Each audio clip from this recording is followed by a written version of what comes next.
ಕೇವಲ ಸಾಧನ, ಉಪಕರಣಗಳು. ಒಂದು ಹಣ್ಣು ಕೊಯ್ಬೇಕು ಅಂದರೆ ನಾವು ಚಾಕು ತಗೊಂಡ್ಬಿಡ್ತೇವೆ, ಆ ಚಾಕು ಕೇವಲ ನಮ್ಮ ಸಾಧನ ಅದು. ಹಾಗೆ ಕರ್ಮೇಂದ್ರಿಯಗಳು ಅದೆಲ್ಲ ಸಾಧನಗಳು. ಹಾಗಾದ್ರೆ ಯಾರು ಮಾಡಿದ್ದು? ಭಗವಂತ ಮಾಡಿದ್ದು.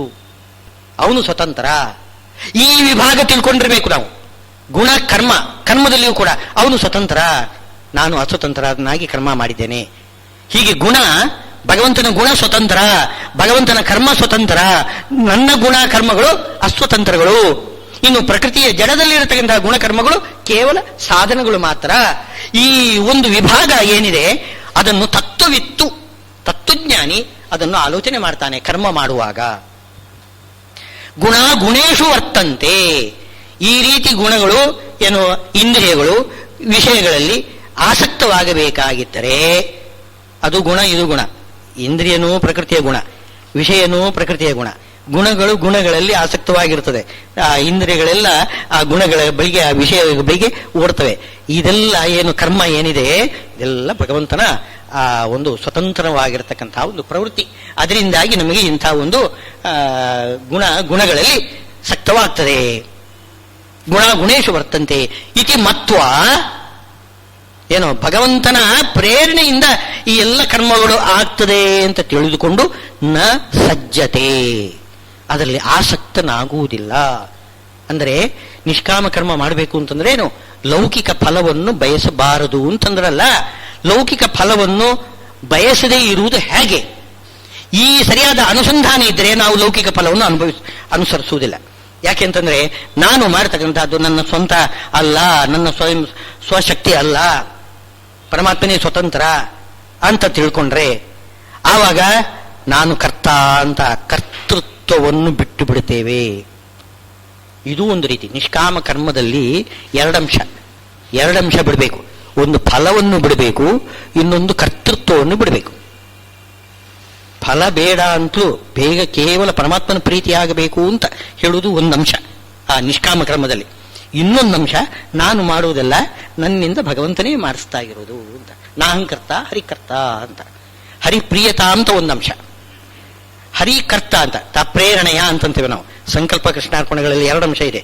ಪ್ರೇರಣೆಯ ಅಂತ ಹೇಳ್ತೇವೆ, ಪ್ರಿಯತ ಅಂತ ಅಂತೇವೆ.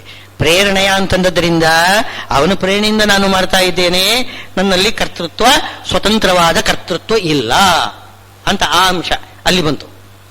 ಪ್ರಿಯತಾ ಅಂತನ್ನೋದರಲ್ಲಿ ಫಲದ ಆಸೆಯನ್ನು ಬಿಡ್ತಕ್ಕಂತಹ ಅಂಶ ಅಲ್ಲಿ ಬರ್ತದೆ. ಈ ಎರಡು ಅಂಶ ಇಟ್ಕೋಬೇಕು. ನಿಷ್ಕಾಮ ಕರ್ಮದಲ್ಲಿ ಎರಡು ಅಂಶ ಇದೆ. ಈ ಎರಡು ಅಂಶವನ್ನು ಬಿಡುವುದೇ ಅಸಂಗ. ಮತ್ವ ನ ಸಜ್ಜತೆ. ಫಲವನ್ನು ಕೂಡ ಬಿಟ್ಟು ಬಿಡ್ತಾನೆ. ಯಾಕೆ ಅಂತಂದ್ರೆ ಅದು ಭಗವಂತ ಕೊಡ್ತಕ್ಕಂಥದ್ದು, ನಾನು ಸಾಧನೆ ಮಾಡುವುದಲ್ಲ. ಆದ್ದರಿಂದ ಈ ಕರ್ಮ ನನಗೆ ಸುಖ ಸಾಧನ, ನಾನು ಮಾಡಬೇಕು ಆ ರೀತಿ ಭಾವನೆ ಮಾಡುವುದಿಲ್ಲ. ಭಗವಂತ ನನ್ನಿಂದ ಮಾಡಿಸ್ತಾ ಇದ್ದಾನೆ, ನನಗೆ ಸುಖ ದುಃಖಗಳನ್ನು ಉಣಿಸಬೇಕು, ಅದಕ್ಕೋಸ್ಕರ ಭಗವಂತ ನನ್ನಿಂದ ಆ ಕರ್ಮವನ್ನು ಮಾಡಿಸ್ತಾ ಇದ್ದಾನೆ. ಈಗ ನಾನು ಒಂದು ಪದಾರ್ಥವನ್ನು ನೋಡ್ತೇನೆ ಅಂತ ಇಟ್ಕೊಳ್ಳಿ. ಈ ಪದಾರ್ಥವನ್ನು ನೋಡ್ತಾ ಇದ್ದೇನೆ. ನೋಡುವುದು ನಮಗೇನು ಅನ್ಸದೆ, ಅಯ್ಯೋ ಕಣ್ಣು ಬಿಟ್ಟರೆ ಕಾಣಿಸ್ತದೆ, ಮುಗಿದೋಯ್ತು, ಇನ್ನೇನು ಅಂತ ಕೇಳ್ಬೋದು ನೀವು. ಆದರೆ ಅದರಲ್ಲಿ ಇರತಕ್ಕಂಥದ್ದು ಮೆಕ್ಯಾನಿಸಮ್ ತುಂಬಾ ಇದೆ ಇದರಲ್ಲಿ. ಏನು ಅಂತಂದ್ರೆ, ಒಳಗಡೆ ಭಗವಂತ ಏನ್ ಮಾಡ್ತಾನೆ, ಬಿಂಬರೂಪಿ ಭಗವಂತ, ಅವನ ಕಣ್ಣು ಇದೆಯಲ್ಲ, ಅವನ ಕಣ್ಣು ಜೀವ ಸ್ವರೂಪದ ಕಣ್ಣಿನಲ್ಲಿ ಕುಳಿತುಕೊಳ್ತದೆ, ಇರ್ತದೆ, ಯಾವತ್ತೂ ಕೂಡ ಇರ್ತದೆ.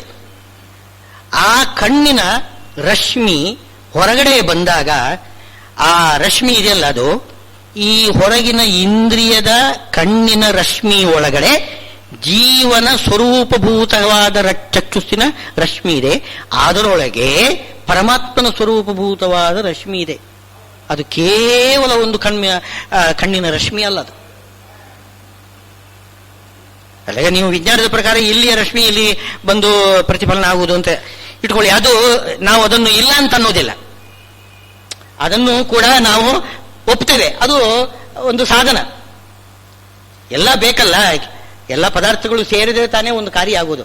ಮುಖ್ಯವಾದ ಸಾಧನೆ ಯಾವುದು ಅಂದರೆ, ಒಂದು ಒಳಗಿನ ಕಣ್ಣಿನ ರಶ್ಮಿ ಹೊರಗಡೆ ಬರುವುದು ಇದೆಯಲ್ಲ, ಅದು ಮುಖ್ಯ. ಹೊರಗಿನ ಪ್ರಕಾಶ ಇಲ್ಲಿ ಬೀಳುವುದು ಅದೊಂದು ಇದ್ದೇ ಇರ್ತದೆ, ಅದನ್ನು ನಾವು ಇಲ್ಲ ಅಂತ ಅನ್ನೋದಿಲ್ಲ. ಅದು ಒಂದು ಸಾಧನ, ಮುಖ್ಯವಾದ ಸಾಧನ ಅದು. ಈ ರೀತಿ ಕಣ್ಣಿನ ರಶ್ಮಿ ಹೊರಗಡೆ ಬಂದಾಗ ಆ ಪದಾರ್ಥದಲ್ಲಿ ಇರತಕ್ಕಂತಹ ಭಗವಂತ ಇದ್ದಾನೆ. ಪದಾರ್ಥದಲ್ಲಿ ಅದಕ್ಕೆ ಅಭಿಮಾನಿ ದೇವತೆಗಳಿದ್ದಾರೆ, ಅವರೊಳಗೆ ಪರಮಾತ್ಮ ಇದ್ದಾನೆ. ಅವನ ಪರಮಾತ್ಮ ಪುಸ್ತಕದಲ್ಲಿ ಪುಸ್ತಕ ರೂಪದಲ್ಲಿ ಇರ್ತಾನೆ, ಸರ್ವರೂಪದಲ್ಲಿದ್ದಾನೆ, ಅವನಿಗೆ ಎಲ್ಲ ರೂಪಗಳಿವೆ. ಪುಸ್ತಕದ ರೂಪದಲ್ಲಿ ಇರತಕ್ಕಂತಹ ಭಗವಂತ ಈ ಕಣ್ಣಿನ ರಶ್ಮಿಯಲ್ಲಿರತಕ್ಕಂತಹ ಭಗವಂತನಿಗೂ ಸಂಬಂಧ ಆಗ್ತದೆ.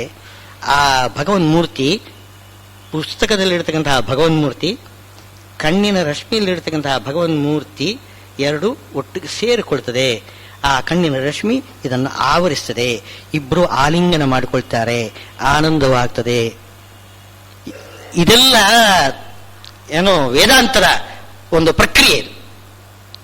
ಇದನ್ನೆಲ್ಲ ತಿಳ್ಕೊಳ್ಳೋದು ಯಾರು ತಿಳ್ಕೊಳ್ಳೋದಿಲ್ಲ. ಸಾಮಾನ್ಯವಾಗಿ ಮೇಲ್ನೋಟಕ್ಕೆ ಏನು ಎಲ್ಲ ಇಂದ್ರಿಯಗಳಿಂದಲೇ ಆಗಿಬಿಡ್ತದೆ ಅಂತ ಹೇಳ್ತಾರೆ. ಇಂದ್ರಿಯಗಳಿಂದ ಆಗುದಿಲ್ಲ ಅಂತ ನಾವು ಹೇಳ್ತಾ ಇಲ್ಲ, ಅದೊಂದು ಅಂಶ ಇದ್ದೇ ಇದೆ. ಅದರ ಒಳಗಡೆ ಈಗ ನಮಗೆ ವಿದ್ಯುತ್ ಹರಿಯುತ್ತದೆ ತಂತಿಯಲ್ಲಿ, ನಮಗೆ ಕಣ್ಣಿಗೆ ಕಾಣುವುದು ತಂತಿ ಮಾತ್ರ. ಅದರೊಳಗೆ ವಿದ್ಯುತ್ ಹರಿತಾ ಇರತಕ್ಕಂಥದ್ದು ಅದು ತಿಳ್ಕೊಳ್ಬೇಕು ನಾವು. ಅದು ಕಣ್ಣಿಗೆ ಕಾಣಿಸುವುದಿಲ್ಲ, ಯಥಾವಥ ಅದಿಲ್ಲ ಅಂತ ಅರ್ಥ ಅಲ್ಲ. ಹಾಗೆ ಇಲ್ಲಿಯೂ ಕೂಡ ಇದು ರಶ್ಮಿ ಅಂದರೆ ಬರೀ ಕಣ್ಣಿನ ರಶ್ಮಿ ಅಂತ ತಿಳ್ಕೊಳ್ಬಾರ್ದು. ಅದರೊಳಗೆ ಜೀವ ಸ್ವರೂಪದ ಕಣ್ಣಿನ ರಶ್ಮಿ ಇದೆ, ಭಗವಂತ ಸ್ವರೂಪ ಕಣ್ಣಿನ ರಶ್ಮಿ ಇದೆ. ಎಷ್ಟು ಆ ಭಗವಂತ ಪದಾರ್ಥವನ್ನು ಗ್ರಹಣ ಮಾಡ್ತೇವೆ ನಾವು. ಹೀಗೆ ಅದನ್ನು ತಿಳ್ಕೊಂಡು ತನ್ನ ಕರ್ತೃತ್ವವನ್ನು ತಾನು ಬಿಡ್ತಾನೆ ಜ್ಞಾನಿ. ಭಗವಂತನ ಕರ್ತೃತ್ವವನ್ನು ತಿಳ್ಕೊಳ್ತಾನೆ. ಈ ಇವರಿದ್ದಾರೆ ಪ್ರಕೃತಿ ಗುಣ ಸಮ್ಮೂಢರಿದ್ದಾರಲ್ಲ, ಹಿಂದೆ ಹೇಳಿದವರು, ಅಹಂಕಾರ ವಿಮೂಢಾತ್ಮರು, ಅಹಂಕಾರದಿಂದ ಮೂಢರಾಗಿರ್ತಕ್ಕಂಥವರು, ಅವರೇ ಮಾಡ್ತಾರೆ ಸಜ್ಜಂತೆ ಗುಣಕರ್ಮಸು. ಅವರೇ ಮಾಡ್ತಾರೆ ಅಂತಂದ್ರೆ ತಾನೇ ಮಾಡಿದ್ದೇನೆ ಅಂತ ಕರ್ತೃತ್ವ ಅನುಸಂಧಾನ ಮಾಡ್ತಾರೆ. ಆ ಪದಾರ್ಥ ಎಲ್ಲ ನನಗೆ ಸುಖ ಕೊಡೋದಕ್ಕೆ ಬಂದಿದ್ದು ಅಂತ. ವಾಸ್ತವವಾಗಿ ಭಗವಂತನ ಎರಡು ರೂಪಗಳು ಮೇಲನ ಹೊಂದಿ ಲೀಲೆಯಿಂದ ಸಂತೋಷ ಪಡ್ತಾ ಇರುವಾಗ ನನಗೆ ಅದರಿಂದ ಆನಂದ ಬಂತು. ಅದನ್ನು ಆಲೋಚನೆ ಮಾಡದೆ ಏನು ಇವರು ಏನ್ ಮಾಡ್ತಿದ್ದಾರೆ, ಕೇವಲ ನನಗೆ ಸುಖ ಕೊಡ್ತದೆ ಈ ಒಂದು ಪುಸ್ತಕದ ದರ್ಶನ ಇದೆಲ್ಲ ನೋಟ, ಅದು ನನಗೆ ಸುಖ ಕೊಡ್ತದೆ ಅಂತ ಹಾಗೆ ತಿಳ್ಕೊಳ್ತಾರೆ. ಆದ್ರಿಂದ ಗುಣ ಮತ್ತು ಕರ್ಮಗಳಲ್ಲಿ ಸಜ್ಜಂತೆ ಯಾರು ಅಹಂಕಾರ ವಿಮೂಢರಾಗಿರ್ತಕ್ಕಂಥವ್ರು, ತಾನ್ ಅಕೃತ್ಸ್ನ ವಿಧ ಮಂದಾನ್ ಕೃತ್ಸ್ನವಿನ್ ನವಿಚಾಲಯೇತ್, ಅವರನ್ನು ಅವರ ಪಾಟಿಗೆ ಬಿಟ್ಟು ಬಿಡಬೇಕಂತ, ವಿರೋಧ ಮಾಡಬಾರ್ದಂತೆ. ನೀವು ಹೇಳಿದ್ರಿ ಅಜ್ಞಾನಿಗಳು ಕರ್ಮ ಮಾಡ್ತಾ ಇದ್ರೆ ಅದನ್ನು ವಿರೋಧ ಮಾಡಬೇಡಿ, ಮಾಡ್ತಾ ಇರಲಿ. ಈ ಅಹಂಕಾರಿಗಳು ಕರ್ಮ ಮಾಡುವುದಿಲ್ಲ, ಅವರನ್ನು ಅವರ ಪಾಟಿಗೆ ಬಿಟ್ಟು ಬಿಡಿ, ನೀವು ಅವರಿಂದ ಕರ್ಮ ಮಾಡಿಸ್ಲಿಕ್ಕೆ ಹೋಗಬೇಡಿ. ನೀವು ಕೃಷ್ಣನ ವಿಚಾಲೆ ಅಂತಾರೆ, ಏನು ಉಪದೇಶ ಕೊಡಬೇಡಿ, ನೀವು ಅವರ ಪಾಟಿಗೆ ಅವರನ್ನು ಬಿಟ್ಟುಬಿಡಿ ನೀವು. ಅಂದರೆ ಇದರ ಅಭಿಪ್ರಾಯ, ಯಾರು ಸ್ವರೂಪದ ಯೋಗ್ಯತೆ ಉಳ್ಳವರಿದ್ದಾರೆ ಅವರು ಸ್ವಯಂ ಪ್ರೇರಣೆಯಿಂದ ಕರ್ಮಾಚರಣೆಯಲ್ಲಿ ತೊಡಗುತ್ತಾರೆ. ಅವರಿಗೆ ವಿಶೇಷವಾಗಿರ್ತಕ್ಕಂಥ ಒಂದು ಅನುಸಂಧಾನ ಕ್ರಮ ಅದನ್ನು ನಾವು ಹೇಳಿಕೊಡ್ಬೇಕು. ಯಾರು ಸ್ವಯಂ ಪ್ರೇರಣೆಯಿಂದ ದೇವರ ದರ್ಶನಕ್ಕೆ ಅಂತ ಬಂದಿರ್ತಾರೆ, ಯಾರು ಒತ್ತಾಯ ಮಾಡುವುದಿಲ್ಲ, ದೇವರ ದರ್ಶನಕ್ಕೆ ಯಾರು ಬಂದಿರ್ತಾರೆ ಅವರಿಗೆ ನಾವು ಹೇಳಬೇಕು, ಈ ದೇವರ ಸೇವಾ ಈ ರೀತಿ ಮಾಡಬೇಕು ನೀವು ಯಾವುದೇ ಹೇಳಿಬಿಡಿ, ಬೇಕಾದಷ್ಟು ಹೇಳಿಬಿಡಿ. ಯಾರು ನಾನು ಟೆಂಪಲ್ ವಿಸಿಟ್ ಮಾಡೋದಿಲ್ಲ ಅಂತ ಯಾರು ಇರ್ತಾರೆ, ದೂರ ಕೂತಿರ್ತಾರೆ, ಅವರನ್ನು ಎಳ್ಕೊಂಡು ತರಬೇಡಿ ನೀವು, ಅವರ ಪಾಡಿಗೆ ಅವ್ರು ಬಿಟ್ಬಿಡಿ. ಯಾಕೆ ಅಂತಂದ್ರೆ ಅವರ ಸ್ವಭಾವದಲ್ಲಿ ಅದಿಲ್ಲ. ಸ್ವಭಾವದಲ್ಲಿ ಸ್ವಯೋಗ್ಯತೆಯಲ್ಲಿ ಅದು ಇರ್ತಿದ್ರೆ ಅವರು ತಾವಾಗಿ ಬರ್ತಾ ಇದ್ರು. ಯಾವತ್ತೂ ಕೂಡ ಏನು ತತ್ವ ಬೋಧನೆ ಇದೆಯಲ್ಲ, ಉಪದೇಶ ಜಿಜ್ಞಾಸುಗಳಿಗೆ, ಯಾರು ಜಿಜ್ಞಾಸೆಯಿಂದ ಕೇಳಿಕೊಂಡು ಬರ್ತಾರೆ, ನಮಗೆ ಹೇಳಿ ನನಗೆ ತಿಳ್ಕೊಳ್ಬೇಕು ಅಂತ ಯಾರಿಗೆ ಇಚ್ಛಾ ಬರ್ತದೆ ಅವರಿಗೆ ಬೋಧನೆ ಮಾಡಿ, ಹೊರತು ಯಾರಿಗೆ ಇಚ್ಛಾ ಇಲ್ಲ ಅವರನ್ನು ತಂದು ಎದುರುಗಡೆ ಕೂಡಿಸಿ ನಾನು ನಿನಗೆ ಈ ವಿಷಯ ಕನ್ವಿನ್ಸ್ ಮಾಡ್ತೇನೆ ಅಂತ ಹೊರಡಬಾರ್ದು. ತಪ್ಪದು, ಹಾಗೆ ಮಾಡಬಾರ್ದು. ಮಾಡಿದರೆ ಫಲನೂ ಇಲ್ಲ, ಮಾಡುವುದೂ ತಪ್ಪು. ಮಾಡುವುದು ತಪ್ಪು ಅಂತ ಹೇಳ್ತಿದ್ದಾರೆ, ದೊಡ್ಡ ಅಪರಾಧ ಅಂತ ಹೇಳ್ತಾರೆ. ವಿಷ್ಣು ತ್ಯಾಗ ಅಂತ ಅದಕ್ಕೆ ಹೆಸರು ಹೇಳಿದ್ದಾರೆ. ಯಾರು ಅಯೋಗ್ಯರಿಗೆ ಉಪದೇಶ ಕೊಟ್ಟರೆ ಅದು ವಿಷ್ಣು ತ್ಯಾಗ, ದೇವರನ್ನು ನಾವು ಪರಿತ್ಯಾಗ ಮಾಡಿದಾಗ ಆಯ್ತು, ಅವರ ವಶ ಮಾಡಿದಾಗ ಆಯ್ತು. ಅವರೇ ಮಾಡ್ತಾರೆ, ತ್ಯಾಗ ಮಾಡುವುದಾದರೆ ನಾವು ಉಪದೇಶ ಕೊಟ್ಟ ವಿಷ್ಣು ತತ್ವ ಇದೆಯಲ್ಲ ಅದನ್ನು ತಿರುಚಿ ಏನೋ ಮಾಡಿ ಅದಕ್ಕೆ ವಿಪರೀತ ವಿಕಾರ ರೂಪ ಕೊಟ್ಟು ಬಿಟ್ಟು ಏನ್ ಮಾಡ್ತಾರೆ, ವಿಷ್ಣು ತತ್ವವೇ ಇಲ್ಲ ಅಂತ ಮಾಡಿಬಿಡ್ತಾರೆ. ಲೋಕದಲ್ಲಿ ಪ್ರಸಿದ್ಧಿ ಮಾಡಿಬಿಡ್ತಾರೆ. ನೋಡಿ, ಇದರಲ್ಲಿ ಶಾಸ್ತ್ರದಲ್ಲಿ ಭಗವದ್ಗೀತೆಯಲ್ಲಿ ಹೀಗೆ ಹೇಳಿದ್ದಾನೆ, ತಪ್ಪು ಇದು ಅಂತಂದು ಬಿಟ್ರೆ ಮುಗಿದೋಯ್ತು. ನಮಗೆ ಕೃಷ್ಣನ ವಿಷಯದಲ್ಲಿ, ಪರಮಾತ್ಮನ ವಿಷಯದಲ್ಲಿ ನಮಗೆ ಪ್ರಮಾಣವೇ ಇಲ್ಲ ಅಂತ ಆದೀತದೆ. ಹೀಗೆ ಮಾಡಿಬಿಟ್ರೆ ಏನಾಗ್ತದೆ, ನಾವು ವಿಷ್ಣುವನ್ನು ತ್ಯಾಗ ಮಾಡಿದ ಹಾಗಾಯಿತು. ಅವರ ಕೈಗೆ ಕೊಟ್ಟು ಬಿಟ್ಟು ಈ ವೇದ ಏನು ಗೀತೆ ಪವಿತ್ರವಾದ ಗ್ರಂಥ ಅಯೋಗ್ಯರ ಕೈಗೆ ಕೊಟ್ಟು ಅವರೇನ್ ಮಾಡ್ತಾರೆ, ಅದನ್ನು ಖಂಡನೆ ಮಾಡ್ತಾರೆ. ಏನೇನೋ ವಿಚಿತ್ರ ಪ್ರಶ್ನೆಗಳು, 108 ಪ್ರಶ್ನೆಗಳು ಹಾಕಿ ಸಾಮಾನ್ಯ ಜನರಿಗೆ ಗೀತೆ ಅಂದ್ರೆ ಏನೂ ಅಲ್ಲ ಅಂತ ಮಾಡಿಬಿಟ್ರೆ, ಆವಾಗ ಗೀತೆಯನ್ನು ಪ್ರಮಾಣ ಅಂತ ಯಾರು ಸ್ವೀಕಾರ ಮಾಡದೆ ಹೋದರೆ ಎಲ್ಲಿ ಪರಮಾತ್ಮನ ತತ್ವ ಹೇಗೆ ಸಿದ್ಧ ಆಗ್ತದೆ ನಮಗೆ? ನಾವು ಪರಮಾತ್ಮನ ಕೈ ಬಿಟ್ಟ ಹಾಗಾಯ್ತು. ಇನ್ನೊಬ್ಬರಿಗೆ ಅಯೋಗ್ಯರಿಗೆ ಉಪದೇಶ ಕೊಟ್ಬಿಟ್ರೆ ಅದು ಪರಿತ್ಯಾಗ ಮಾಡಿದಾಗಾಯ್ತು. ಪರಮಾತ್ಮನನ್ನೇ ನಾವು ಪರಿತ್ಯಾಗ ಮಾಡಿದಾಗಾಯ್ತು. ಹಾಗೆ ಮಾತ್ರ ಮಾಡಬೇಡಿ ಅಂತಂತಾರೆ. ಕೃತ್ಸವಿನ್ ನವಿಚಾಲಯೇತ್. ಕೃತ್ಸವಿತ್ ಅಂತಂದ್ರೆ ಸರ್ವಜ್ಞ, ಸರ್ವಜ್ಞನಾಗಿರತಕ್ಕಂಥವನಾಗಿರಬಹುದು ಅವನೂ ಕೂಡ. ಈ ಅಹಂಕಾರಿಗಳು ಯಾರಿದ್ದಾರೆ, ಅಹಂಕಾರದಿಂದ ನಾಸ್ತಿಕರಾಗಿ ಯಾರು ದೂರ ಉಳಿತಾರೆ, ಏನು ಇದೆಲ್ಲ ಸೂಪರ್ಸ್ಟಿಷನ್ ಅಂತ ಆಯ್ತಲ್ಲ, ಏನು ಇದು ಏನು ಸುಮ್ಮನೆ ಮೂಢ ಪ್ರಜ್ಞೆ, ಅಂಧಶ್ರದ್ಧೆ ಯಾವುದು ಇಲ್ಲ, ಸುಮ್ಮನೆ ಇದೆಲ್ಲ ಹೇಳೋದು. ಎಲ್ಲ ಪುರೋಹಿತರು ದಕ್ಷಿಣೆಗೋಸ್ಕರ ಏನು ಪೂಜೆ ಮಾಡಿಸ್ತಾರೆ, ಆಶಯ ಪುರೋಹಿತ ಶಾಹಿ ಅಂತ ಹಾಗೆ ಹೇಳ್ತಾರೆ.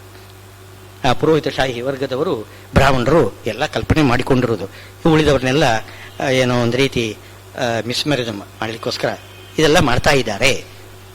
ಹಾಗೆ ಜನ ಅಪಪ್ರಚಾರ ಮಾಡಿಬಿಡ್ತಾರೆ. ಇದರಿಂದ ಏನಾಗ್ತದೆ, ಭಗವತ್ ತತ್ವನೇ ಮರೆಯಾಗಿ ಬಿಡ್ತದೆ. ನಾವು ಅದನ್ನು ತ್ಯಾಗ ಮಾಡಿದಾಗಾಯ್ತು. ವಿಷ್ಣು ತತ್ವವನ್ನೇ, ಪರಮಾತ್ಮ ತತ್ವವನ್ನೇ ನಾವು ತ್ಯಾಗ ಮಾಡಿದಾಗಾಯ್ತು. ಅಂಥವರಿಗೆ ನಾವು ಉಪದೇಶ ಕೊಡ್ಲಿಕ್ಕೆ ಹೋಗಬಾರದು, ತಪ್ಪದು. ಆದ್ರಿಂದ ಅವರನ್ನೂ ಅವರ ಪಾಡಿಗೆ ಬಿಟ್ಟುಬಿಡಿ. ಯಾರು ಸ್ವಯಂ ಪ್ರೇರಣೆಯಿಂದ, ಯೋಗ್ಯತೆ ಒಳಗಡೆ ಇರುವುದರಿಂದ ಸ್ವಯಂ ಪ್ರೇರಣೆಯಿಂದ ಬಂದಿರ್ತಾರೆ, ಅವರು ಕರ್ಮಾಚರಣೆ ಮಾಡ್ತಾ ಇರುವಾಗ ನೀನು ಕರ್ಮಾಚರಣೆ ಮಾಡಬೇಡ, ಈ ತರ ಮಾಡಬೇಡ, ನಿನಗೇನು ಗೊತ್ತಿಲ್ಲ ಹಾಗೆ ಅಂತ ತಿಳ್ಕೊಂಡು ಅವರನ್ನು ದಾರಿ ತಪ್ಪಿಸಲಿಕ್ಕೂ ಕೂಡುದು. ಅವರನ್ನೂ ಅವರ ಪಾಡಿಗೆ ಬಿಟ್ಟುಬಿಡಿ. ಬೇಕಾದ್ರೆ ಉಪದೇಶ ಕೊಡಿ. ನೀವು ಇನ್ನಷ್ಟು ಜೋಶ ಏತ್ ಸರ್ವಕರ್ಮಾಣಿ, ಇನ್ನಷ್ಟು ಆ ಕರ್ಮವನ್ನು ಅವರಿಂದ ಚೆನ್ನಾಗಿ ಮಾಡಿಸಿ.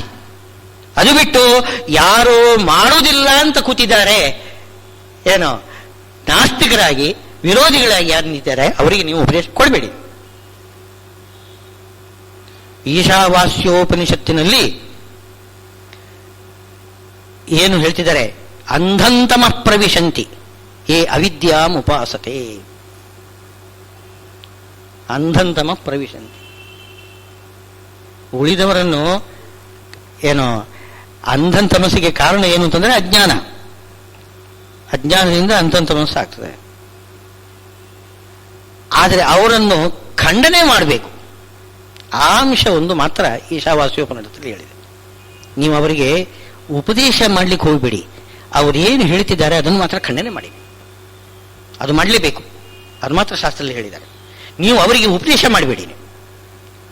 ಉಪದೇಶ ಹೇಗೆ ಅಂತಂದ್ರೆ, ಈ ವಿತಂಡಾವಾದ ಅಂತ ಇದೆ ನೋಡಿ. ವಿತಂಡಾವಾದ ಮಾಡಬಾರದು ಅಂತ ಹೇಳ್ತೇವೆ. ಯಾರಲ್ಲಿ ಸಜ್ಜನರಲ್ಲಿ ವಿತಂಡಾವಾದ ಮಾಡಬಾರದು.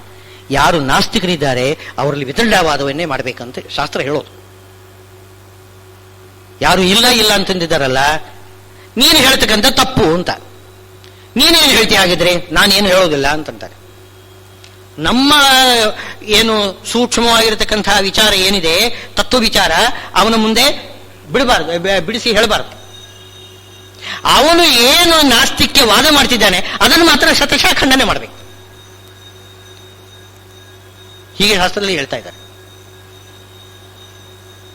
ನಮ್ಮ ಈ ಸೂಕ್ಷ್ಮವಾಗಿರತಕ್ಕಂತಹ ವೇದಾಂತ ರಹಸ್ಯ ಅದು ಉಪನಿಷತ್ತು ಅಂತ ಹೇಳ್ತಾರೆ. ಉಪನಿಷತ್, ಸಮೀಪದಲ್ಲಿ ಕುಳಿತುಕೊಂಡವನಿಗೆ ಕಿವಿಯಲ್ಲಿ ರಹಸ್ಯವಾಗಿ ಉಪದೇಶ ಮಾಡತಕ್ಕಂತಹ ವಿಚಾರ ಯಾವುದು ಪವಿತ್ರವಾದ ವೇದಾಂತ ವಿಚಾರ, ಅದನ್ನು ಪಬ್ಲಿಕ್ ಆಗಿ ಎಲ್ಲರ ಜೊತೆಗೆ ಜೋರಾಗಿ ಆರ್ಭಟ ಮಾಡಿ ಇನ್ನೊಬ್ಬರಿಗೆ ಉಪದೇಶ ಮಾಡ್ತಾರೆ. ಅದು ಉಪದೇಶ ಕೂಡುದು. ಮತ್ತೇನು ಮಾಡಬೇಕು ಅಂತಂದ್ರೆ, ಅವರ ನಾಸ್ತಿಕ್ಯವಾದವನ್ನು ನಾವು ಖಂಡನೆ ಮಾಡಬೇಕು. ಅದು ಮಾತ್ರ ಮಾಡಲೇಬೇಕು. ಅವ್ರ ನಾಸ್ತಿಕ್ಯವಾದವನ್ನು ಖಂಡನೆ ಮಾಡಬೇಕು. ಯಾಕೆ ಅಂತಂದ್ರೆ ಅವರಿಗೆ ಕನ್ವಿನ್ಸ್ ಆಗ್ತದೆ ಅಂತಲ್ಲ, ನಮ್ಮಲ್ಲೇನೆ ನಮಗೆ ಸಂಶಯ ಬರಬಾರದು. ಅದಕ್ಕೋಸ್ಕರ ನಮ್ಮವರಿಗೆ ಅವರನ್ನು ನೋಡಿಬಿಟ್ಟು ಓ ಅವರು ಹಾಗೆ ಹೇಳ್ತಿದ್ದಾರಲ್ಲ ನಾಸ್ತಿಕರು ಅಂತ ಆ ರೀತಿ ಭಾವನೆ ಬಂದು ನಮಗೆ ಒಂದು ರೀತಿ ಮನಸ್ಸಿನಲ್ಲಿ ಗೊಂದಲ ಉಂಟಾಗತಕ್ಕಂಥ ಪ್ರಸಂಗ ಬರ್ತದೆ. ನಮ್ಮವರಿಗೆ, ನಮ್ಮ ಗೋಷ್ಠಿಯವರಿಗೆ ನಮಗೆ ತೊಂದರೆ ಆಗಬಾರದು. ಅದಕ್ಕೋಸ್ಕರ ಅವರನ್ನು ಕರೆದು ಏನೋ ಅವರೊಂದಿಗೆ ವಾದ ಮಾಡಿ ಅವರನ್ನು ಬಾಯಿ ಮುಚ್ಚಿಸಬೇಕು. ಹೊರಟೋಗು, ನಿನ್ನಿಂದ ಏನು ಹೇಳಿಕೆ ಬರೋದಿಲ್ಲ.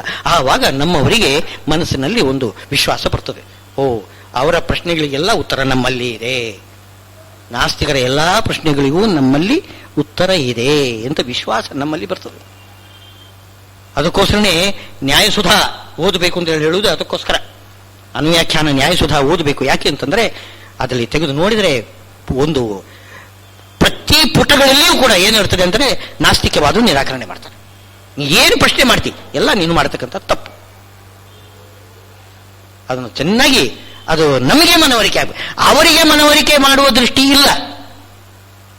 ಇದನ್ನು ಹೇಳುವುದು ಗೀತಾ ಹೇಳುವುದು ಏನಂತಂದ್ರೆ ಅವರಿಗೆ ಮನವರಿಕೆ ಮಾಡಲಿಕ್ಕೆ ನೀವು ಹೋಗಬೇಡಿ, ನಿಮ್ಮ ಮನವರಿಕೆಗೋಸ್ಕರ ನೀವು ಬೇಕಾದಷ್ಟು ವಾದ ಆಗಿದೆ ಎಲ್ಲ ಮಾಡಿ ಹೀಗೆ ಹೇಳ್ತಿದ್ದಾರೆ. ತಾನ ಕೃತ್ಸಮಿದೋ ಮಂದಾನ್ ನೇ ಕೃತ್ಸಮಿತ್ ನ ವಿಚಾಲೇತ್. ಆಮೇಲೆ ಈ ರೀತಿ ಮಾಡಿ ಮೈ ಸರ್ವಾಣಿ ಕರ್ಮಾಣಿ ಸನ್ಯಸ್ಯ ಅಧ್ಯಾತ್ಮಚೇತಸ ನಿರಾಶಿ ನಿರ್ಮಮೋ ಭೂತ್ವ ಯುದ್ಧಸ್ವ ವಿಗತ ಜ್ವರ. ಕೊನೆಗೂ ಏನು ಮಾಡಬೇಕು? ಎಲ್ಲಾ ಕರ್ಮವನ್ನು, ಕರ್ಮ ಕರ್ತೃತ್ವವನ್ನು, ಕರ್ಮದ ಫಲವನ್ನು ಎಲ್ಲವನ್ನೂ ಕೂಡ ನನಗೆ ಸಮರ್ಪಣೆ ಮಾಡಿ ನಾನೇ ಸರ್ವೋತ್ತಮ, ನಾನೇ ಸರ್ವ ಪ್ರೇರಕ, ಅವನ ಪ್ರೇರಣೆಯಿಂದಲೇ ನಾನು ಎಲ್ಲ ಮಾಡ್ತಾ ಇದ್ದೇನೆ ಅಂತ ನನ್ನನ್ನು ತಿಳಿದು, ಯಾರು ಕೃಷ್ಣ ಹೇಳೋದು, ನನ್ನನ್ನು ಆ ರೀತಿ ತಿಳಿದು ನಿರಾಶೀಹಿ ಫಲದಾಸೆಯನ್ನು ಬಿಡು, ನಿರ್ಮಮಃ ಅದರಲ್ಲಿ ನಿನ್ನ ಸುಖದ ಸಾಧನ ಇದು ಈ ಕರ್ಮ ಅಂತ ಆ ಭಾವನೆಯನ್ನು ಬಿಟ್ಟುಬಿಟ್ಟು ನಿರ್ಮಮ, ಮಮ ಅಂದರೆ ಮಮತ್ವವನ್ನು ಬಿಡಬೇಕು, ಅದನ್ನು ಬಿಟ್ಟು ಯುದ್ಧಸ್ವ ವಿಗತ ಜ್ವರ. ವಿಗತ ಜ್ವರ, ಜ್ವರ ಅಂದರೆ ಏನು? ಸಂತಾಪ. ಯಾವುದಕ್ಕೆ ನಾನು ಮಾಡಬೇಕು, ಈ ಕರ್ಮ ಮಾಡಿದರೆ ಪಾಪ ಬರ್ತದಲ್ಲ, ಹಾಗೆ ಹೀಗೆ ಅಂತ ಏನೇನೋ ಮನಸ್ಸಿನಲ್ಲಿ ತುಂಬ ಚಿಂತೆ ಮಾಡ್ಕೊಂಡಿದೆಯಲ್ಲ, ಆ ಚಿಂತೆಯನ್ನೆಲ್ಲ ಬಿಟ್ಟು ಬಿಡು, ಮನಸ್ಸು ಕೂಲಾಗಿರ್ಬೇಕು. ವಿಗತ ಜ್ವರ, ಜ್ವರಿ ಸಂತಾಪೆ, ಆ ಸಂತಾಪ ಹೋಗಬೇಕು ಮನಸ್ಸಿನಲ್ಲಿ. ಆದ್ದರಿಂದ ಭಗವಂತನ ಪ್ರೀತಿ ಉದ್ದೇಶದಿಂದ ನೀನು ಯುದ್ಧವನ್ನು ಮಾಡು. ಈ ಶ್ಲೋಕ ಶ್ರೀಮದಾಚಾರ್ಯರಿಗೆ ಅತ್ಯಂತ ಪ್ರಿಯ. ಸದಾಚಾರ ಸ್ಮೃತಿ ಅಂತ ಗ್ರಂಥ ಅವರು ಬರೆದಿದ್ದಾರೆ. ಶ್ರೀಮದಾಚಾರ್ಯರು ಸರ್ವಮೂಲದಲ್ಲಿ ಒಂದು ಗ್ರಂಥ ಸದಾಚಾರ ಸ್ಮೃತಿ. ಸದಾಚಾರ ಸ್ಮೃತಿ ಹೇಗಿರಬೇಕು, ಬೆಳಗ್ಗಿಂದ ರಾತ್ರಿವರೆಗೂ ನಮ್ಮ ಆಚರಣೆಗಳು ಹೇಗಿರಬೇಕು ಅಂತ ಅನ್ನೋದನ್ನು ಹೇಳ್ತಕ್ಕಂಥ ಗ್ರಂಥ ಅದು. ಅಲ್ಲಿ ಮೊದಲನೇ ಶ್ಲೋಕ ಮೈ ಯಸ್ಮಿನ್ ಸರ್ವಾಣಿ ಕರ್ಮ, ಮೈ ಎಂಬುದರ ಬದಲು ಯಸ್ಮಿನ್ ಅಂತ ಮಾಡಿದ್ದಾರೆ. ಯಸ್ಮಿನ್ ಸರ್ವಾಣಿ ಕರ್ಮಾಣಿ ಸನ್ಯಸ್ಯ ಅಧ್ಯಾತ್ಮ ಚೇತಸ ನಿರಾಶಿ ನಿರ್ಮಮೋ ಭೂತ್ವ ಪರಂ ಜಯತಿ ಸೋಚ್ಯುತಃ ಅಂತ ಕೊನೆಯ ಒಂದು ಪಾದ ಇದೆಯಲ್ಲ, ಶ್ರೀಮದ್ ಆಚಾರ್ಯರು ಸೇರಿಸಿದ್ರು. ಇದನ್ನು ತೆಗೆದುಬಿಟ್ಟು, ಯಾಕೆಂದ್ರೆ ಯುದ್ಧಸ್ವ ವಿಗತ ಜ್ವರ ಅಂತ ಅದು ಕ್ಷತ್ರಿಯರಿಗೆ ಹೇಳಿದ್ರು, ನಮಗೆ ಸಂಬಂಧಪಟ್ಟಿದ್ದಲ್ಲ ಅಂತ ತಿಳ್ಕೊಂಡು ಅದು ಬಿಟ್ಟು ಸಾಮಾನ್ಯ ಜನರಿಗೆ ಏನು ಹೇಳಬೇಕು, ಯಾರ ಪ್ರೀತಿಯ ಉದ್ದೇಶದಿಂದ ಸತ್ಕರ್ಮಾಚರಣೆ ಮಾಡಿದರೆ ಅವನಿಗೆ ಪರಮಾತ್ಮ ಪ್ರಾಪ್ತಿಯಾಗ್ತದೋ ಅವನು ಸರ್ವತಂತ್ರ ಸ್ವತಂತ್ರನಾದ ಪರಮಾತ್ಮ ಅಚ್ಯುತ, ಅವನೇ ಅಚ್ಯುತ ಅಂತ ಆ ಸದಾಚಾರ ಸ್ಮೃತಿಯಲ್ಲಿ ಮಂಗಳಾಚರಣೆ ಶ್ಲೋಕ ಇದೇ ಶ್ಲೋಕವನ್ನು ಇಟ್ಟುಕೊಂಡಿದ್ದಾರೆ, ಭಗವದ್ಗೀತೆ ಶ್ಲೋಕ. ಆಮೇಲೆ ಹೇಳ್ತಿದ್ದಾನೆ ಭಗವಂತ, ಏಮೇ ಮತಮಿದಂ ನಿತ್ಯಂ ಅನುತಿಷ್ಠಂತಿ ಮಾನವಾಹ ಶ್ರದ್ಧಾವಂತಹ ಅನಸೂಯಂತಹ ಮುಚ್ಚಂತೆ ತೇಪಿ ಕರ್ಮಭಿಃ. ಅವರಿಗೆ ಕರ್ಮ ಬಂಧ ನಾಶ ಆಗಬೇಕಾಗಿದ್ರೆ ಇಂಥ ಕರ್ಮ ಆಚರಣೆ ಮಾಡಬೇಕು. ಕರ್ಮ ಬಂಧ ಹೋಗಬೇಕಾಗಿದ್ರೆ ಕರ್ಮ ಮಾಡಬೇಕು. ಇಷ್ಟವರೆಗೂ ಹೇಳಿದ್ದೇನು ಅಂತಂದ್ರೆ ಕರ್ಮ ಮಾಡೋದಿಲ್ಲ, ಕರ್ಮ ಬಂಧದಿಂದ ಮುಕ್ತನಾಗ್ತೇನೆ ಅಂತ ಅರ್ಜುನನ ಪ್ರಶ್ನೆ. ಹಾಗೆ ಮಾಡಬೇಡ, ಕರ್ಮ ಮಾಡು, ಕರ್ಮ ಮಾಡಿದ್ರೇನೆ ಕರ್ಮ ಬಂಧದಿಂದ ನೀನು ಮುಕ್ತನಾಗ್ತೀಯ. ಏಮೇ ಮತಂ ಇದಂ ನಿತ್ಯಂ ಅಂತ, ಮೇ ಮತಂ ನನ್ನ ಒಂದು ಅಭಿಪ್ರಾಯ, ಶ್ರೀಕೃಷ್ಣ ತಾನು ಹೇಳ್ತಿದ್ದಾನೆ, ನನ್ನ ಅಭಿಪ್ರಾಯವನ್ನು ನೀನು ಚೆನ್ನಾಗಿ ತಿಳಿದುಕೊಂಡು, ಯಾರು ತಿಳಿದುಕೊಂಡು ಚೆನ್ನಾಗಿ ಕರ್ಮಾಚರಣೆ ಮಾಡ್ತಾರೋ ಅವರು ಕರ್ಮಬಂಧದಿಂದ ಮುಕ್ತರಾಗ್ತಾರೆ. ಆದರೆ ಏತ್ವೇತದ ಅಭ್ಯಸೂಯಂತಹ ಇದರ ಮೇಲೆ ದೋಷಾರೋಪಣೆ ಮಾಡ್ತಾರೆ. ಒಂದು ಏನು ಹೇಳಿದ್ರು ಒಂದು ಅದಕ್ಕೊಂದು ಪ್ರತಿಯಾಗಿ ಆಕ್ಷೇಪ ಮಾಡ್ತಕ್ಕಂಥವ್ರು ಇದ್ದಾರೆ, ಮಾಡ್ತಾರೆ, ಮಾಡ್ಲಿಕ್ಕೆ ಬರ್ತದೆ. ಏನು ಹೇಳಿದ್ರು ಒಂದು ಅದಕ್ಕೆ ಆಕ್ಷೇಪ ಮಾಡ್ಲಿಕ್ಕೆ ಬರ್ತದೆ. ಪರಮಾತ್ಮ ಯಾಕೆ ಮಾಡಬೇಕು, ಅವನಿಗೆ ನಮ್ಮನ್ನು ಹಾಗೇನೆ ನೇರ ಮೋಕ್ಷಕ್ಕೆ ಯಾಕೆ ಕರ್ಕೊಂಡು ಹೋಗಬಾರದು? ಇಷ್ಟು ಕಷ್ಟಪಟ್ಟು ನಮ್ಮಿಂದ ಕರ್ಮಾಚರಣೆ ಮಾಡಿಸೋದು ಯಾಕೆ? ನಮ್ಮಿಂದ ಸೇವೆ ಯಾಕೆ ಮಾಡಿಸ್ಬೇಕು? ಕಾಸು ಬಿಡದ ತಿಮ್ಮಪ್ಪ ಯಾಕೆ ಕಾಸು ತಗೋಬೇಕು? ಅವನಿಗೇನೇ ಬೇಕಾಗಿದೆ ಅನಾವಶ್ಯಕವಾಗಿ. ನಮಗೆ ಸುಮ್ಮನೆ ಸಂಕಟ ಬಂದಾಗ ವೆಂಕಟರಮಣ ಅಂತ ವೆಂಕಟರಮಣನ ಬಳಿಗೆ ಹೋಗ್ತೇವೆ. ಸಂಕಟ ಕೊಡೋನು ಅವನೇ. ಸಂಕಟ ಕೊಡ್ಬೇಕು ಯಾಕೆ? ಬಂದಾಗ ನಮ್ಮನ್ನು ಅವನು ಕರೆಸಿಕೊಳ್ಳೋದು ಯಾಕೆ? ಇದೆಲ್ಲ ಏನು ಅರ್ಥ ಇಲ್ಲದ ಮಾತು, ಏನೇನು ಅಂತ ಪ್ರಶ್ನೆ ಮಾಡ್ತಾರೆ. ಪ್ರಶ್ನೆ ಮಾಡುವುದು ಎಲ್ಲದಕ್ಕೂ ಪ್ರಶ್ನೆ ಮಾಡ್ಲಿಕ್ಕೆ ಬರ್ತಾರೆ. ಅಭ್ಯಸೂಯಂತಹ, ಇದು ಅಸೂಯೆ. ಇಂಥ ಪ್ರಶ್ನೆಗಳೆಲ್ಲ ಇದೆಲ್ಲ ಕೇವಲ ಅಸೂಯೆ, ಮತ್ಸರದಿಂದ ಮಾಡ್ತಕ್ಕಂಥ ಪ್ರಶ್ನೆ. ಪರಮಾತ್ಮನ ಸ್ವತಂತ್ರನಾಗಿದ್ದಾನೆ. ಅವನು ಏನ್ ಮಾಡಿದ್ದಾನೆ? ಜೀವ ಸ್ವರೂಪದಲ್ಲಿರ್ತಕ್ಕಂಥ ಆನಂದ ಏನು ಅದು ವ್ಯಕ್ತವಾಗಬೇಕಾಗಿದ್ದರೆ ಸಾಧನ ಮಾಡಿಸ್ಬೇಕು. ಸಾಧನೆಗೆ ಅನುಗುಣವಾಗಿ, ಯೋಗ್ಯತೆಗೆ ಅನುಗುಣವಾಗಿ ಸಾಧನೆಗೆ ಅನುಗುಣವಾಗಿ ಫಲ, ಅಲ್ಲಿ ಮೋಕ್ಷದಲ್ಲಿ ತಾರತಮ್ಯ, ಅದೆಲ್ಲ ಇದು ಸರಿ ಹೊಂದಬೇಕಾಗಿದ್ರೆ ಇದೆಲ್ಲ ಬೇಕೇ ಬೇಕು. ಅದು ಅನಾದಿ ಕಾಲದಿಂದ ಇರತಕ್ಕಂಥದ್ದು. ಅವನು ಮಾಡಿದ್ದಲ್ಲ, ಯೋಗ್ಯತೆಯನ್ನು ಅವರು ಮಾಡಿದ್ದಲ್ಲ. ಸಾಧನೆಯನ್ನು ಮಾತ್ರ ಮಾಡಿಸ್ತಾನೆ. ಯೋಗ್ಯತೆಗೆ ಅನುಗುಣವಾಗಿ ಸಾಧನೆ ಮಾಡಿಸಿ ಯೋಗ್ಯತೆಗೆ ಅನುಗುಣವಾದ ಫಲವನ್ನೇ ಕೊಡ್ತಾನೆ. ಸಾಧನೆ ಮಾಡಿಸಿಯೇ ಕೊಡ್ತೇನೆ ಅಂತ ಅವನು ಸಂಕಲ್ಪ ಮಾಡ್ತಿದ್ದಾನೆ. ನಾವು ಯಾರು ಕೇಳಲಿಕ್ಕೋಸ್ಕರ ಕೇಳುವುದೇನು? ಅವನು ಸ್ವತಂತ್ರ. ಅವನು ಆ ರೀತಿ ಸಂಕಲ್ಪ ಮಾಡಿದ್ದಾನೆ. ಜೀವರೆಲ್ಲ ಅನಾದಿಯಾಗಿರಬೇಕು, ಅವರ ಯೋಗ್ಯತೆಗೆ ಅನುಗುಣವಾಗಿ ನಾನು ಅವರಿಗೆ ಫಲ ಕೊಡ್ತೇನೆ. ಅವನು ಸಂಕಲ್ಪ ಆಗಿದೆ. ನಾವು ಅದನ್ನು ಪ್ರಶ್ನೆ ಮಾಡುವುದು ತಪ್ಪು. ಆದರೂ ಪ್ರಶ್ನೆ ಮಾಡ್ತಾರೆ, ಅದು ಅಸೂಯ. ಏತೇತದಭ್ಯಸೂಯಂತಹ ನಾನು ತಿಷ್ಠಂತಿ ಮೇ ಮತಂ ಸರ್ವಜ್ಞಾನ ವಿಮೂಢಾನ್ಸ್ಥಾನ್ ವಿಧಿ ನಷ್ಟಾನ್. ನಾಶವಾಗಿ ಹೋಗ್ತಾರೆ. ನಾಶವಾಗಿ ಹೋಗ್ತಾರೆ ಅಂದ್ರೆ ಅಂಧಂತಮಸ್ಸಿಗೆ ಹೋಗ್ತಾರೆ. ಯಾರು ವಿರೋಧ ಮಾಡ್ತಾರೆ, ಶ್ರೀಕೃಷ್ಣನ ಆದೇಶವನ್ನು ಯಾರು ಮೀರ್ತಾರೆ, ಅವರು ನಷ್ಟರಾಗಿ ಬಿಡ್ತಾರೆ. ಸದೃಶಂ ಚೇಷ್ಟರೇ ಸ್ವಸ್ಯ ಪ್ರಕೃತಿ ಜ್ಞಾನವಾನಪಿ ಪ್ರಕೃತಿಂ ಯಾಂತಿ ಭೂತಾನಿ ನಿಗ್ರಹ ಕಿಂಕರಿಸಿರಿ. ಆದರೆ ಸಜ್ಜನರು ಏನು ಮಾಡ್ತಾರೆ ಅಂತಂದ್ರೆ ಅವರ ಸ್ವಭಾವಕ್ಕೆ ಅನುಗುಣವಾಗಿ ಸಾತ್ವಿಕವಾದ ಕರ್ಮವನ್ನು ಮಾಡಿಯೇ ಮಾಡ್ತಾರೆ. ನೀವು ಎಷ್ಟೇ ಹೇಳಿದ್ರು ನಿಗ್ರಹ ಕಿಂಕರಿಸಿತಿ, ನೀನು ದೇವ್ರ ಪೂಜೆ ಮಾಡಬೇಡ ಅಂತ ಎಷ್ಟು. ಈಗ ಇವರು ಬಂದಿದ್ದಾನೆ ವೇನರಾಜ ಅವನೇನ್ ಮಾಡಿದ್ದಾನೆ ಅಂತಂದ್ರೆ, ಲೋಕದಲ್ಲಿ ಯಾರೂ ಕೂಡ ಭಗವಂತನನ್ನು ಆರಾಧನೆ ಮಾಡಬಾರದು, ನನ್ನನ್ನೇ ಆರಾಧನೆ ಮಾಡಬೇಕು. ಹಿರಣ್ಯಕಶಿಪುವು ಕೂಡ ಹಾಗೆಯೇ ಇದು ಮಾಡಿದ್ದಾನೆ, ಬಲಾತ್ಕಾರ ಮಾಡಿದ್ದಾನೆ. ಏನು ಮಾಡಿದರೂ ಕೂಡ ಸಜ್ಜನರು ಏನ್ ಮಾಡ್ತಾರೆ? ಭಗವಂತನನ್ನೇ ಆರಾಧನೆ ಮಾಡ್ತಾರೆ. ಬೇಕಾದ್ರೆ ತಲೆ ತೆಗೆದು ಬಿಡು ನೀನು, ಆದರೂ ನಾನು ನಿನ್ನ ಸೇವಾ ಮಾಡೋದಿಲ್ಲ, ಭಗವಂತನ ಸೇವಾ ಮಾಡ್ತೇನೆ ಅಂತಂತಾರೆ. ನಿಗ್ರಹ ಕಿಂಕರಿಷ್ಯತಿ. ಸಾತ್ವಿಕರು ಸಾತ್ವಿಕ ಕರ್ಮವನ್ನು ಮಾಡಿ ಅವರು ಸಾತ್ವಿಕರಾಗಿಯೇ ಇರ್ತಾರೆ, ಸತ್ಕರ್ಮವನ್ನೇ ಮಾಡ್ತಾರೆ. ಎಷ್ಟೇ ಕಷ್ಟ ಬಂದರೂ ಕೂಡ ಕೊನೆಗೆ ಏನು ಅಂತಂದ್ರೆ ಹೇಳ್ತಾರಲ್ಲ, ನಮೋ ಮಹದ್ಭ್ಯೋ ನಮೋ ಭಗೇಭ್ಯೋ ನಮೋ ಯೋಭ್ಯೋ ನಮಃ ಶನೇಭ್ಯ ಯಜಾಮ ದೇವಾ ನಿಧಿ ಶಕ್ನವಾಮ ಮಾಜ್ಯಾಯ ಶಂಸಮಾವೃಕ್ಷಿ ದೇವಾ. ಯಾವುದೇ ಕರ್ಮ ಮಾಡ್ಲಿಕ್ಕಾಗುವುದಿಲ್ಲ, ಎಲ್ಲ ಇಂದ್ರಿಯಗಳು ಬಿದ್ದೋದು, ಏನಾದರೂ ಆದರೂ ಕೂಡ ನಾಲಿಗೆ ಅಲ್ಲಾಡ್ತಾನೆ ಇರ್ತದೆ. ಅದು ರಾಮ ರಾಮ ರಾಮ ರಾಮ ರಾಮ ಹೇಳ್ತಾನೆ. ಶ್ರೀಹರಿ ನಾಲಿಗೆ ಮಾತ್ರ ಅದು ಬೀಳುವುದು ಕೊನೆಗೆ, ಶರೀರವನ್ನು ಬಿಡುವಾಗ ಅಲ್ಲಿವರೆಗೆ ನಾಲಿಗೆ ಆದರೂ ಕೆಲಸ ಮಾಡ್ತಿರ್ತದೆ. ಇನ್ನೆಲ್ಲ ಇಂದ್ರಿಯಗಳು ಇದಾಗಿರ್ಬೋದು. ಇದು ಸ್ವಭಾವ, ಸಾತ್ವಿಕರ ಸ್ವಭಾವ. ಏನು ಮಾಡಿದರೂ ಅವರು ಬಿಡುವುದಿಲ್ಲ. ಎಲ್ಲ ಕರ್ಮವನ್ನು ಬಿಟ್ಟರೂ ಕೂಡ ಹರಿಸ್ಮರಣೆ, ಅದು ನಾಮಸ್ಮರಣ ಯಜ್ಞ, ಆ ಯಜ್ಞವನ್ನು ಮಾಡಿಯೇ ಮಾಡ್ತಾರೆ ಸಾತ್ವಿಕರು. ಪ್ರಕೃತಿ ಯಾಂತಿ ಭೂತಾನಿ ನಿಗ್ರಹ ಕಿಂಕರಿಷ್ಯತಿ. ಯಾರು ಎಷ್ಟು ನಿಗ್ರಹ ಮಾಡಿದರೂ ಕೂಡ ಈ ಅಂಶದಲ್ಲಿ ನಿಗ್ರಹ ಕೂರುವುದಿಲ್ಲ, ಮಾಡಲಿಕ್ಕೆ ಬರೋದಿಲ್ಲ. ನೀವು ಎಷ್ಟೇ ನೀವು ತಲೆ ತೆಗಿತೇನೆ ಅಂತಂದ್ರೂ ಕೂಡ ತಲೆ ತೆಗಿ ನಾರಾಯಣ ನಾರಾಯಣ ನಾರಾಯಣ ಅಂತಂತಾನ. ಅದನ್ನ ನಿಗ್ರಹ ಕಿಂಕರಿಷ್ಯತಿ. ಸಾತ್ವಿಕರ ಸ್ವಭಾವ ಅದು ಸಾತ್ವಿಕರ ಹಾಗೇನೇ ಇರ್ತದೆ. ಪ್ರಕೃತಿ ಯಾಂತಿ ಭೂತಾನಿ ನಿಗ್ರಹ ಕಿಂಕರಿಷ್ಯತಿ. ಆದ್ರಿಂದ ನಾವೇನ್ ಮಾಡಬೇಕು? ಸಾತ್ವಿಕರಾಗಿ ಸತ್ಕರ್ಮವನ್ನು ಮಾಡಬೇಕು. ಅದಕ್ಕೆ ಬೇಕಾಗಿರ್ತಕ್ಕಂಥ ಸಾಧನೆ ಯಾವುದು ಅಂತಂದ್ರೆ, ನಮಗೆ ಅಡ್ಡಿ ಮಾಡತಕ್ಕಂಥದ್ದು ಯಾವುದು ಅದು ಆಲೋಚನೆ ಮಾಡಬೇಕು. ನಮಗೆ ಸತ್ಕರ್ಮಾಚರಣೆಗೆ ಅಡ್ಡಿ ಯಾವುದರಿಂದ ಆಗ್ತದೆ? ಅದು ಇಂದ್ರಿಯಗಳಿಂದ ಆಗ್ತದೆ. ಇಂದ್ರಿಯಸ್ಯಾರ್ಥೇ ರಾಗದ್ವೇಷವು ವ್ಯವಸ್ಥಿತವು ತಯೋರ್ನ ವಶಮಾಗಚ್ಚೇತ್ ತೌಹ್ಯಸ್ಯ ಪರಿಪಂಥಿನವು. ರಾಗದ್ವೇಷಗಳು ಅದು ಇಂದ್ರಿಯಗಳಿಗೆ, ಇಂದ್ರಿಯದ ಅರ್ಥದಲ್ಲಿ ರಾಗದ್ವೇಷಗಳು ಸ್ವಾಭಾವಿಕ.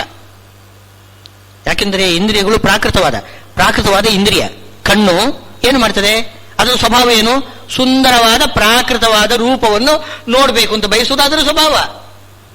ನಾಲಿಗೆ